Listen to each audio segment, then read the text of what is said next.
Hello বন্ধুরা, সবাই কেমন আছো? আশা করি ভালোই আছো। আমি অনেকটা ভালো আছি। তো তোমাদের সঙ্গে আজকে আমি শেয়ার করব যে সকালে ঘুম থেকে উঠে আমি কী করি। তো সকালে প্রথমে আমি আমার বিছানাটাকে গুছিয়ে নিচ্ছি। এদিকে বিছানাটা গুছানো প্রায় হয়ে গেল। বিছানা গোছানো হয়ে গেছে। তারপর দেখো কত কাপড়, এগুলো আলনায় রেখে দেবো। তো প্রথমে আলনার এই দিকটা আমি গুছিয়ে নিচ্ছি, কাপড়গুলো রেখে দিচ্ছি সুন্দর করে ভাঁজ করে। তারপর আলনার এই দিকটাও আমি গুছিয়ে নিলাম। অনেক কাপড় তো ছড়িয়ে ছিটিয়ে ছিল, তো কাপড়গুলো ঠামানোর পর তো এদিকে আমার আলনা গুছানো প্রায় শেষের দিকে। তারপর আমি শোকেসটা গুছিয়ে নেব। তো দেখো শোকেসটাও খুব বাজে হয়ে আছে, তো শোকেসটাও আমি একটু একটু করে গুছিয়ে নিয়েছি। তারপর এখানে র্যাকটা আমি গুছিয়ে নিচ্ছি, এখানে মোবাইলগুলো রাখা হয় চার্জে। তো আমি সুন্দর করে থামিয়ে নিলাম। তারপর ঘরটাও ঝাড়ু মেরে দিলাম।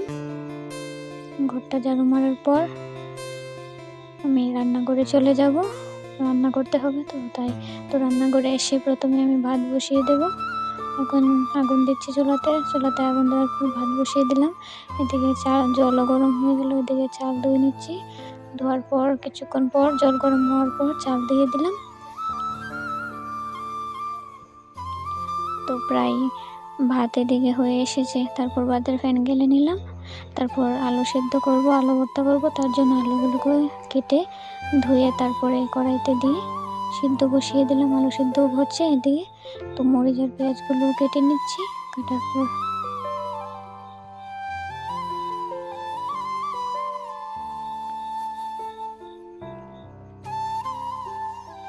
ওদিকে আমার আলু প্রায় সেদ্ধ হয়ে গেছে। তো আলুগুলো নামিয়ে নিলাম কড়াই থেকে। এদিকে আলুর খোসাগুলো ছড়িয়ে নিচ্ছি। তো আলুগুলো এখন মেখে দেব। তো এদিকে হয়ে গেল আমার আলু। তারপর আমার রান্না শেষ। তো আমি চলে গেলাম, স্নান করে চলে এলাম। এখন ভাতও খেয়ে নিচ্ছি। তারপর সন্ধে হয়ে গেল, সন্ধ্যা ভাতে দিয়ে দিলাম। তারপর আজকে বানাবো ম্যাগি খাবো। তো এখানে ম্যাগি রেডি করছি। কেমন ম্যাগি সেদ্ধ করে নিলাম। তারপর কড়াইয়ের মধ্যে তেল দিয়ে দিলাম। তেল দেওয়ার পর এখানে ম্যাগিগুলো দিয়ে দেব।